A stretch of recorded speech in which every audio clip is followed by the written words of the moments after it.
Oke. Ngobrol rame.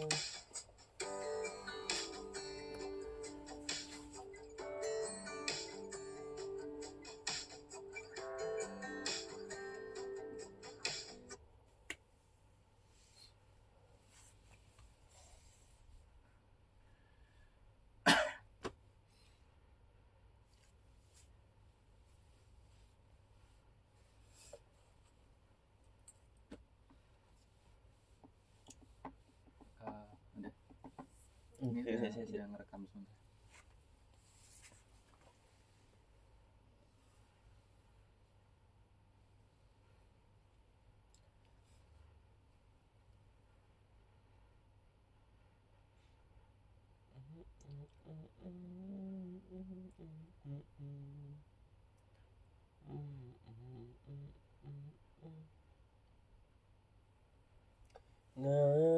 Nganjani aku sampean bakal di kasmaran tenang.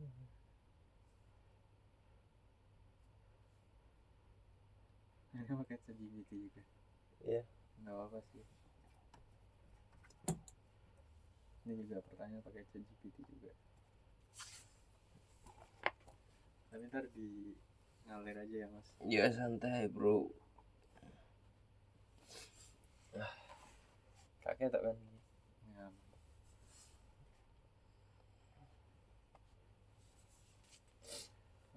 Ya. Assalamualaikum warahmatullahi wabarakatuh. Waalaikumsalam. Jadi ini untuk sebenarnya tugas ya untuk final project, cuman karena dari dosen kami ini menyarankan untuk didokumentasikan dengan video, jadi kita buat modelnya ini semi podcast sekaligus di combine sama wawancara juga, yang mana nanti dari hasil obrolan kita, saya dengan owner Your24 akan diolah menjadi data kualitatif kayak gitu. Oke. Terima kasih udah waktunya, udah menyempatkan, ya gitulah pokoknya. Jadi ini santai aja. Oke. Karena buat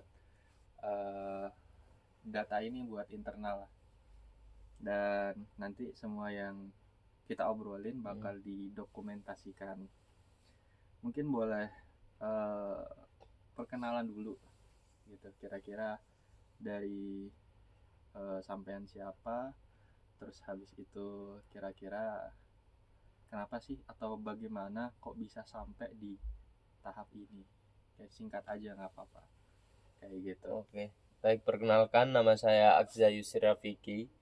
Saat ini saya mahasiswa Universitas Brawijaya angkatan 2022, mengenyam pendidikan di manajemen kewirausahaan.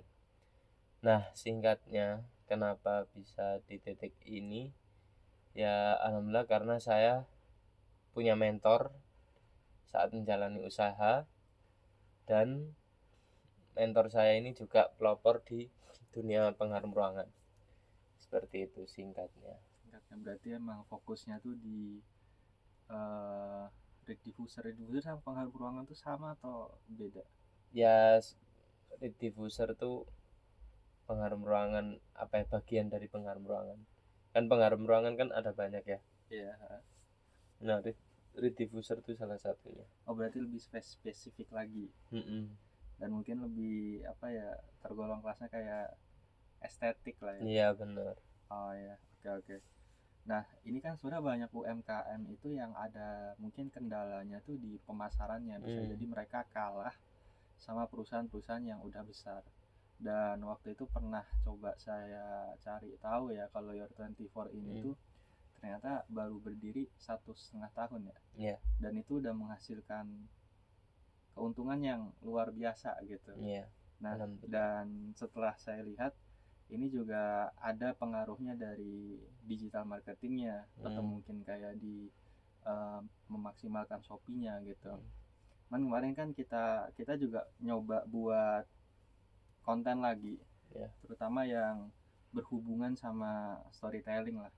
Ada kita buat 2 series, kalau semisal Mas Agza yang ingat, yang Ocean Hunter mungkin ingat. Tapi kalau semisal yang Rumah Idaman ingat nggak? Ingat.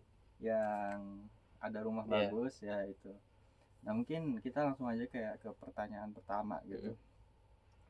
Gimana sih Mas Agza tuh menggambarkan konten Ocehan Owner dan Rumah Idaman itu di kontennya sampean?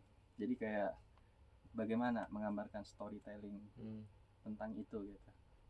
Oke. Kalau dari Ocehan Owner sendiri itu adalah bagian dari ekspresi jujur saya. Aku juga bicara sejujur-jujurnya, kadang juga nyeleneh, dan itu mengulik kejadian-kejadian di balik bisnisnya. Jadi proses bisnisnya bagaimana, apa aja yang aku hadapin selama membangun usaha, itu aku utarakan semua di konten Ocehan Owner itu. Jadi di Ocehan Owner itu emang tujuanku adalah untuk berbagi insightku sebagai perintis ketika memulai perjuangan membangun brand ini, apa aja yang aku lakuin dan ilmu-ilmu apa aja yang sekiranya penting untuk bisa disebarluaskan ke teman-teman.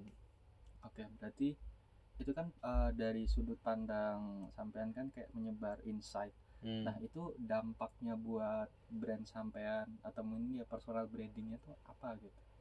Oke, kalau dampaknya ke brand maupun ke diri sendiri adalah sebenarnya lebih, kalau di personal brandingnya itu aku ingin menunjukkan bahwa ini loh aku sebagai pengusaha yang merintis, dan merintisnya itu dengan modal awal ya 10-15 juta. Jadi aku pengen memberi semangat ke teman-teman sejawat bahwa untuk memulai bisnis yang bisa sukses, brandnya bisa terkenal, itu nggak perlu yang modal terlalu besar. Yang penting kita sadari kita punya apa di antara 3 itu, knowledge, financial capital, sama skills, technical. Nah itu kita udah punya apa aja. Kalau udah memenuhi 2 dari 3 itu ya udah kita jalan. Jadi aku pengen punya pesan ke teman-teman bahwa untuk memulai bisnis itu ya udah mulai aja dulu gitu loh. Kadang kan banyak temen tuh yang datang ke aku terus dia bilang, wah, terus aku kasih saran, dia malah bilang kan enak sampean udah bisnisnya besar, jadi mau iklan kayak gini kayak gitu nggak masalah. Nah ini adalah contoh-contoh orang yang dia tuh nggak bersyukur dengan keadaannya sekarang. Karena kalau aku ceritain bagaimana kondisi perjuanganku waktu memulai brand, aku rasa dia juga pasti akan malu sendirilah dari dia bilang kayak gitu. Berarti biar ada kayak rasa kesamaan gitu ya. Jadi kalau semisal jadi tujuannya tuh memberikan insightful yang mana biar orang-orang yang melihat itu kayak ngerasa relevan lah. Akhirnya mereka ada kayak ngerasa kedekatan sama sampean. Dari sana akhirnya jadi kayak lahir sebuah kepercayaan lah. Dan mungkin secara nggak langsung itu juga ngebantu brand trustnya buat Your 24 itu. Benar. Gitu. Kayak gitu. Jadi kayak simbiosis mutualisme kan. Simbiosis. Jadi keterkaitannya ke Your 24 sendiri adalah ini adalah brand yang aku rintis. Jadi semua yang aku ocehkan di Ocehan Owner itu juga pasti bersinggungan dengan Your 24, karena Your 24 ini kan ibaratnya suatu karya yang aku kerjakan gitu kan. Jadi kayak gitu, dan itu juga menguatkan posisi Your 24 itu sendiri bahwa ini loh Your 24, brand pengharum ruangan, brand parfum nomor 1 di Indonesia yang pemiliknya itu Agza, yang dia merintisnya itu dari emang berjuang banget. Jadi teman-teman tuh bisa punya perasaan, oh oke, Agza aja bisa, kenapa aku enggak gitu. Oke.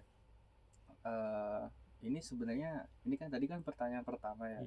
Sebenarnya pertanyaan kedua tuh kayak apa yang membuat konten Ocehan Owner dan Rumah Idaman itu terasa berbeda dari konten-konten yang lain gitu. Sebenarnya kan tadi udah dijelasin ya, kayak yang sampean jelaskan, yang sampean berikan itu insightful, yang full dari pengalaman dan ilmu yang sampean punya gitu. Nah cuman saya tuh pengen kayak mendalami gitu, kalau dari sampean sendiri tuh apa ya, kayak sampean tahu nggak ada sebuah keunikan di Ocean Owner yang dimana di konten-konten lain itu nggak ada gitu, sehingga mungkin strategi yang sampean pakai di konten itu beda juga dari yang lain gitu. Oke, jadi kalau di Ocean Owner Rumah Idaman itu kan tujuannya emang kita tuh mendekatkan emosional ya ke pelanggan. Kayak di apa, Rumah Idaman itu kan adalah representatif dari anak kecil punya rumah idaman. Di dalam rumah yang bagus itu, yang estetik itu, dia membangun, dia punya orang tua yang bisa membangun pendidikan sekolah anak-anaknya, pendidikan bagi keluarganya gitu ya. Dan juga ada Your 24 Diffuser yang menemani 24 jam di dalam rumah itu, kayak gitu kan. Oh, berarti ini slogannya 24 ini 24 jam menemanimu. Iya benar. Itu dari mana itu? Maksudnya kenapa bisa kepikiran 24 jam menemanimu gitu? Nah, 24 jam menemanimu itu dari waktu itu lomba ya. Kita tuh lomba, terus habis itu kita nyari tagline apa gitu ya. Terus ada yang nyeletuk, dia bilang, wah tagline ini aja 24 jam menemanimu. Terus aku, wih bagus ini. Tapi aku lupa siapa yang nyeletuk itu. Jadi akhirnya aku pakai tuh slogan itu 24 jam menemanimu sampai hari ini. Berarti itu lahir dari ya sebuah ketidaksengajaan ya. Tapi impactnya kerasa nggak? Maksudnya slogan itu bener-bener apa ya, memberikan feeling yang beda lah atau enggak buat customer loyal Your 24 gitu? Tentu ya memberikan efek yang besar juga, karena kita lebih mudah mengkomunikasikan Your 24 ini fungsinya itu kayak apa. Jadi kan kalau dulu kita bertele-tele aromaterapi yang gini, nah sekarang 24 jam menemanimu, apa yang ditemani? Aromaterapi untuk menenangkan customer kayak gitu. Nah itu implementasi ke Ocean Owner sama Your 24 Rumah Idaman tuh ada nggak dari slogannya? Nah dari slogan itu sebenarnya aku combine lagi, jadi Ocean Owner ini juga bagian dari menemanimu. Tapi menemanimu dalam apa? Kalau yang tadi Your 24 Premium Red Diffuser menemani ke aktivitas-aktivitasmu dalam keseharian berumah tangga atau bekerja, Ocean Owner ini menemani perjalanan bisnismu kayak gitu. Jadi tetap secara konsep 24 jam menemanimu, tapi hanya berbeda di segmentasinya. Yang kalau Red Diffuser seperti lingkupnya itu di bekerja dan beraktivitas sehari-hari, kalau Ocean Owner adalah menemani untuk perjalanan bisnis teman-teman. Berarti dalam konten ini tuh dia tuh bukan sekedar kayak menawarkan produk atau jasa, tapi kayak membangun perasaan apa ya, memiliki iya. Terus habis itu kayak ada merangkul gitu lah. Terus habis itu di-combine sama permasalahan-permasalahan yang pernah dirasakan sama viewer yang lain. Akhirnya ya udah hasilnya jadi Ocean Owner sama Rumah Idaman itu. Benar. Oke. Terus buat nomor 3, gimana caranya sampean atau mungkin kita ya merancang konten untuk membangun kedekatan emosional dengan audiens gitu? Caranya gimana sih sampai ada apa ya, ada hubungan kedekatan lah emosional gitu? Gimana caranya? Nah, yang aku pakai agar kita sebagai brand itu mendekatkan emosional ke pelanggan itu salah satu caranya adalah kita memakai bahasa sehari-hari yang biasa digunakan sama pelanggan-pelanggan kita. Jadi bahasa-bahasa anak muda, bahasa-bahasa ya yang range paling 45 lah, itu bisa mengerti bahasa-bahasa kami. Biar apa itu? Ya agar dia merasa tidak ada gap di antara, ya bayangin aja kalau aku jualan apa obat diabetes atau obat apa, itu kan pasti ya copywritingnya juga berbeda ya dengan cara kita jualan ke orang-orang yang relatif muda ini, Gen Z, Gen Alpha gitu. Ya seperti itu sih. Jadi kita menggunakan bahasa yang sehari-hari dan kita menggunakan konten yang relate dengan aktivitas sehari-hari mereka. Oke, ini menarik sebenarnya. Biasanya tuh pengaruh ruangan tuh identik dengan bapak-bapak, ibu-ibu usia 40 tahun ke atas lah. Maksudnya yang udah besar, mereka tuh karena hitungannya mereka udah punya rumah, ya mereka butuh pengharum ruangan. Sedangkan Gen Z atau mungkin milenial kan ibaratnya masih kuliahan lah kayak kita gitu.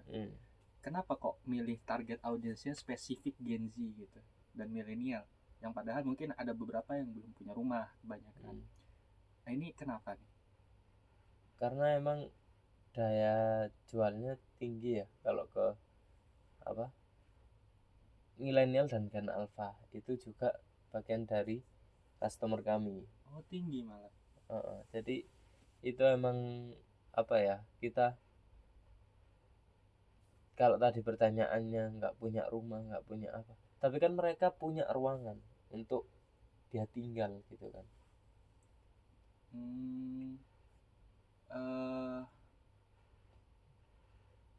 Ada nggak kayak semacam pikiran buat kayak shifting, mungkin selain pengharum ruangan itu Your 24 ini dipakai sebagai hal lain gitu, kayak mungkin parcel atau hadiah. Itu ada nggak? Ada. Oh, ada. Makanya kami kan juga saat ini juga sering mengirim untuk ini ya, souvenir nikahan. Terus habis itu kita juga supply ke Universitas Brawijaya untuk memasok di gedung-gedungnya gitu kan. Jadi emang yang kita lakukan adalah hal-hal seperti itu. Jadi Year 24 ini tidak hanya bisa menemani customer-customer di ruangannya, tapi ketika customer itu ingin memberikan hadiah terbaik ke kerabatnya, dia juga bisa memakai Year 24 sebagai souvenir gitu. Nah itu gimana sampean bisa memastikan konten yang sampean kasih itu sesuai dengan tujuan yang sampean tujukan di awal gitu? Misal oke lah, ibaratnya kita berbicara bahwa kita pengen ngerangkul dan menemani mereka 24 jam dengan memberikan konten yang insightful kayak Ocehan Owner, atau mungkin kayak kita membangun imajinasi audiens dengan cara membuat konten rumah idaman. Tapi kan itu dari sudut pandang kita sebagai owner gitu. Nah gimana sampai bisa memastikan kalau impact yang sampean berikan dari konten itu sampai ke mereka gitu? Ngelihatnya gimana, terus cara memastikannya kayak gimana? Nah, cara memastikannya memang kami belum ada hal yang bisa kami dapatkan ya, informasi tersebut. Tapi kan kita bisa dapetin dari review, dari dimana pelanggan itu merasa terbantu dengan aromaterapi ini ketika dia beraktivitas. Itu kan berimpact buat mereka ya. Ya kayak gitu sih. Nah itu kan kalau kita melihat dari reviewnya kan baru sekedar pengharum, apa ya bahasanya, mereka mereka inilah ngerasa kalau ruangannya harum karena Your 24 LED diffuser gitu. Nah ini kan kita fokusnya coba di Ocehan Owner sama rumah idaman gitu.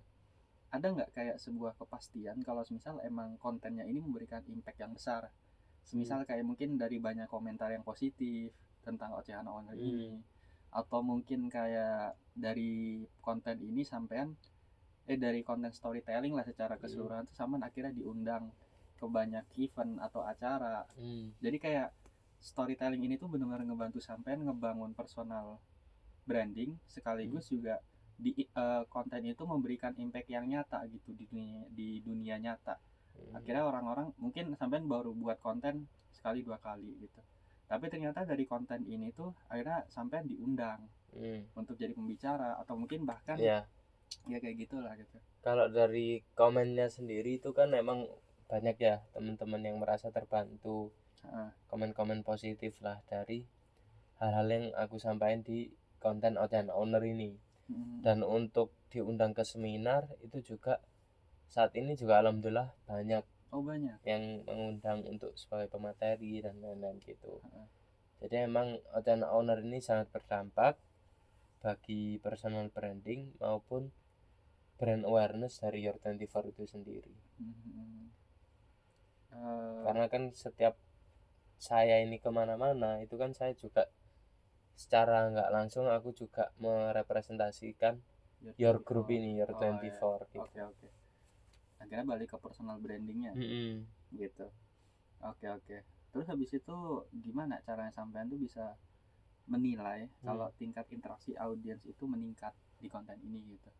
Mungkin ada kayak semacam data insight kayak interaksinya berapa, atau mungkin pas karena storytelling ini penjualannya juga meningkat atau gimana gitu? Itu kan bisa kita lihat dari insight ya. Kan kamu juga melihat insightnya sangat signifikan. Yaitu aku juga terima kasih ke kamu karena udah mengonsep dengan baik Ocehan Owner dan juga Rumah Idaman. Jadi kita punya engagement yang tinggi dari adanya kita memulai konten-konten ini. Dan itu ke depan sangat penting aku lakukan untuk yaitu menguatkan personal brand dan brand awareness dari Your Group itu sendiri. Nah, tadi untuk kita bisa mengukur audiens ini berinteraksi tinggi yaitu tadi ya dari insight. Dan kamu bisa tahu kan berapa yang peningkatannya Januari. Kalau di data yang kita punya itu kalau di Januari itu ada sekitar kalau dibanding sama Desember ya, Desember ke Januari itu 40%-an. Terus habis itu Januari ke Februari itu 50%. Nah, yang ke Maret mungkin karena kita banyak buat konten di Ocehan Owner Maret itu hampir 98. Jadi kan kita buat Rumah Idaman kan baru buat di story-nya ya. Yang sampean mungkin ada like banyak di story-nya gitu. Jadi kalau semisal di bulan Maret di bulan Februari itu engagement-nya tuh lebih banyak dinaikkan karena banyak yang melihat story. Interaksinya lebih banyak di story gitu. Dan itu tepat pas kita buat Rumah Idaman di Februari. Berarti korelasinya sama. Nah, dan di Maret engagement-nya naik mungkin hampir 100%. Kalau kita lihat ternyata engagement rate-nya itu mereka naik signifikan bukan karena ceritanya, tapi karena reelsnya. Jadi kalau misal di sini mungkin kita bisa lihat kayak ternyata lebih efektif menaikkan engagement rate itu dari reels ketimbang dari story. Tapi story juga ngasih impact yang bagus selama ada unsur storytelling di sana. Ya kayak gitu sih. Oke. Jadi saya yang ngejelasin intinya berarti ada impact yang besar dan itu bisa diukur dari engagementnya kan? Iya.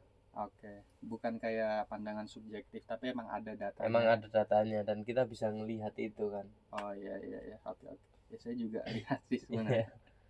Nah, terus habis itu dan hal ini kamu yang lebih paham terkait insight itu. Iya, dan mungkin karena emang tugas jadi kita ya seperti itulah pokoknya. Nah, terus habis itu apa rencana sampean untuk mengembangkan konten ini ke depannya? Semisal kayak mungkin ada hal yang perlu diimprove lagi atau mungkin kayak sampean punya ide-ide yang mungkin bisa dikembangkan lagi dari penerapan storytelling di konten ini gitu. Oke. Sebenarnya pengembangannya di lifestyle ya. Jadi ketika di Ocehan Owner itu kan kita berusaha untuk berbagi inspirasi. Apa sih yang dilakukan pengusaha gitu. Nah, mungkin kedepannya bisa dikembangkan lagi menurutku di lifestyleku sendiri. Jadi lifestyle yang bermanfaat. Mungkin aku kan saat ini kan sering lari, nah itu konten-konten olahraga juga dikuatin. Jadi pengusaha itu ketika stres ya dia larinya ke olahraga, jadi nggak lari ke klub kayak gitu. Itu yang pengen aku kembangkan. Jadi jangan sampai orang-orang tuh punya pikiran bahwa semua pengusaha yang duitnya banyak itu dia ya udah dia foya-foya terus lah hidupnya. Tapi aku pengen kasih pesan ke teman-teman itu bahwa kita duit banyak tapi kita juga menjaga kesehatan gitu loh. Kayak gitu. Berarti ada ya pengusaha yang mabuk-mabukan tuh ada ya? Oh ya, teman-teman saya banyak yang berusaha kayak Banyak. gitu. Iya. Tapi Tapi sebenarnya ya sebenarnya nggak masalah sih aku. iya. Tapi kan ya cuma itu sebenarnya jalan hidup yang Ini masing-masing mereka orang pilih, masing-masing orang pilih beda gitu. gitu ya. Berarti jadi pengusaha tuh bukan berarti jadi yang paling berhasil dalam artian berhasil dalam hidup lah. Maksudnya kayak gimana ya menjelaskannya itu. Takaran orang-orang tentang keberhasilan kan relatif ya. Iya. Dan mungkin ada banyak orang yang menganggap pengusaha mabuk itu ada yang biasa, ada yang sangat ini pengusaha bejat atau gimana gitu. Nah, balik ke storytelling tadi, yang pengen sampean kasih itu lebih ke arah memberikan konten tentang pengusaha yang jujur atau yang baik gitu. Kalau jujur kan kita fokusnya apa adanya kan. Tapi kalau misal baik kan kita akan memberikan hal-hal yang baik-baik aja mungkin. Nah itu lebih pilih mana? Apa adanya atau baik? Kalau aku sendiri dua-duanya penting. Cuma kalau disuruh memilih, aku lebih memilih untuk baik. Karena selama nggak selamanya tuh kita bisa sharing apapun itu ke sosial media, karena ya dengan tingkat penerimaan informasi ke otak manusia yang bisa sampai 3.000 sampai 5.000 informasi tiap harinya, akhirnya otak manusia kebanyakan tuh udah jebol, dia udah nggak bisa filterisasi. Nah ketika aku terlalu apa adanya, mungkin konten-kontenku yang agak kurang bermanfaat aku tampilin, itu bisa jadi beneran ditiru sama orang-orang yang udah jebol ini filterisasinya. Meskipun kita awalnya nggak niat buat contoh misal kita bercanda atau rokokan gitu. Nah itu mungkin bisa orang yang jebol filterisasinya ini dia kayak berarti pengusaha itu harus rokokan gini. Nah ada dia ngerokok. Oke. Gimana ya, kalau semisal kita bicara pengusaha kan banyak gitu loh. Nah, mungkin banyak berita atau mungkin kayak semacam narasi di negara ini kalau semisal banyak orang-orang kaya tuh justru malah mereka nggak suka sorotan publik. Semakin kaya mereka semakin menjaga privacy gitu. Dan akhirnya mungkin banyak orang-orang influencer yang nggak kaya, tapi mereka tuh menggunakan konten media sosial itu buat ngehasut orang kayak beli kelasnya dia, dan ya akhirnya mereka menyalahgunakan kontennya mereka untuk mendapatkan kekayaan dari followers mereka. Jadi mereka kayanya palsu gitu. Nah itu gimana tanggapan sampean? Ya menurutku ya sebenarnya itu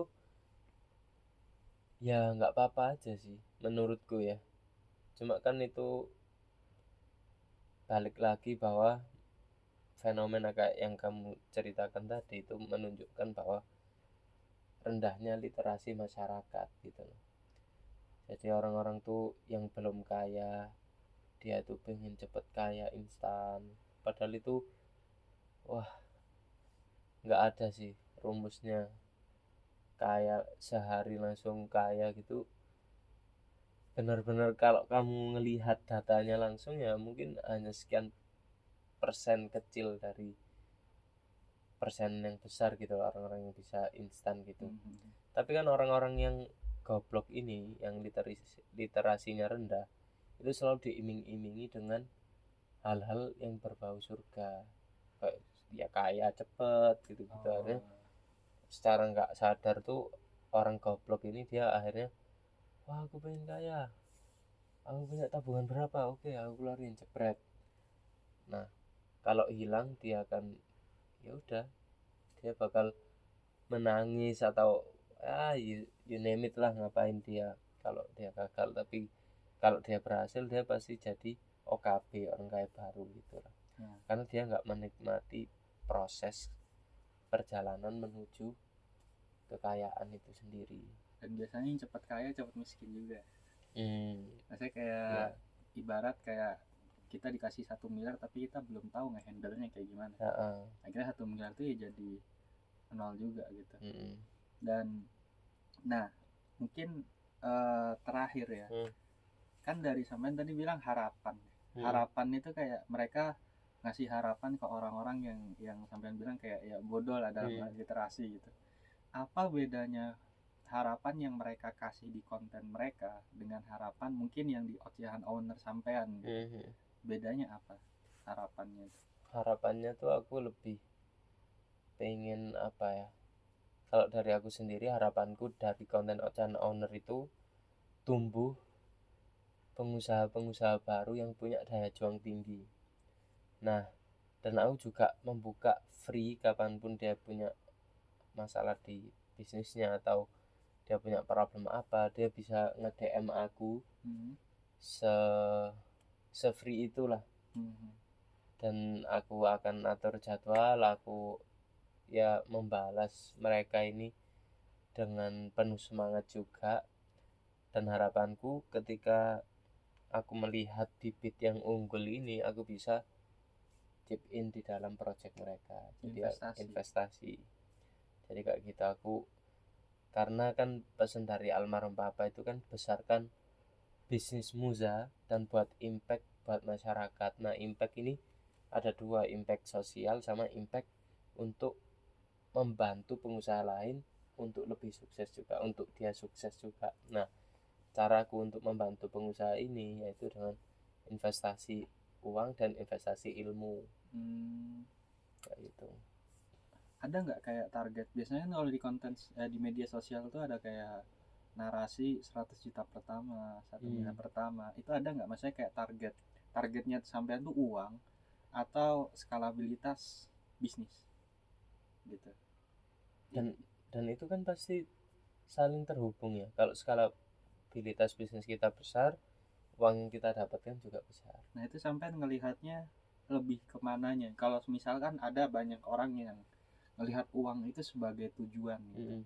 Tapi mungkin ada beberapa pembisnis itu melihat uang itu sebagai alat buat tujuan akhirnya gitu, yaitu mengembangkan bisnis, dimana bisnisnya bisa besar. Nah sampean lebih ke arah yang mana? Target 1 miliar dapat nih hit 1 miliar pertama gitu, atau sampean tujuan di akhir sampean tuh sampean bisa membangun bisnis yang mana bisnisnya itu bisa memberikan impact yang besar ke lingkungan gitu. Ya kedua itu. Kedua. Tapi kan semua itu ya harus kita ngehit dulu duitnya.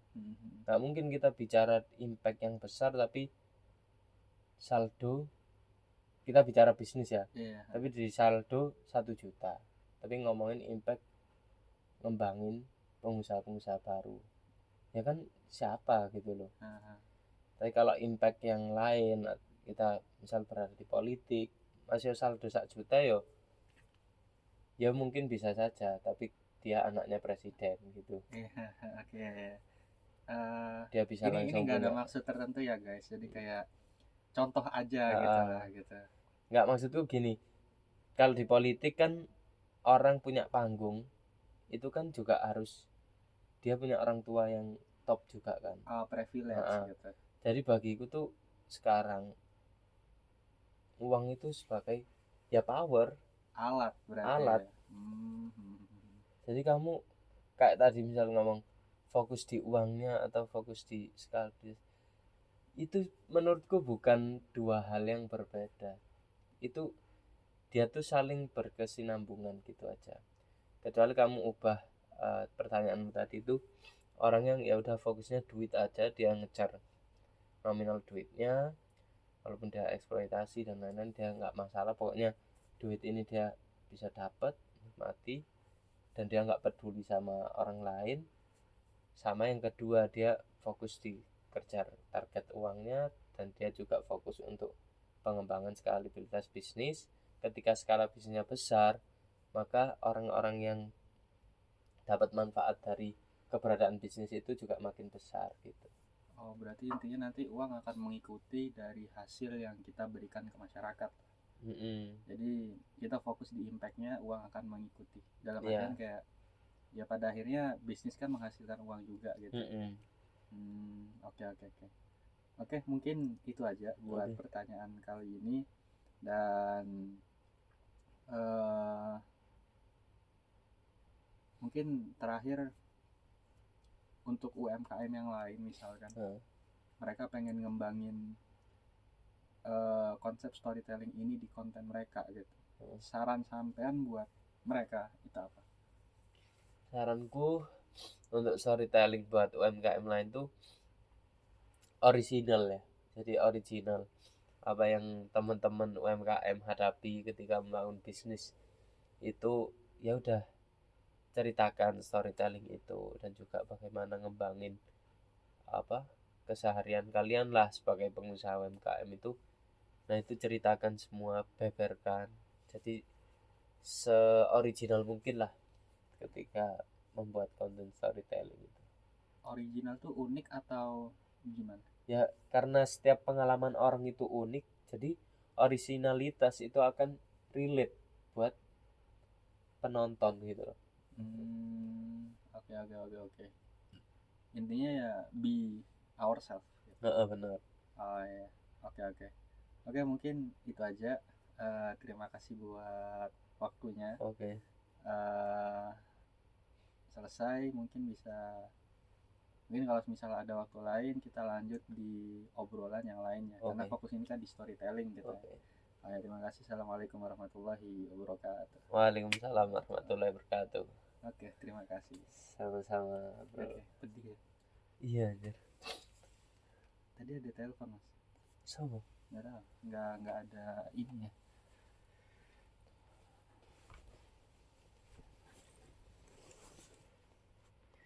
37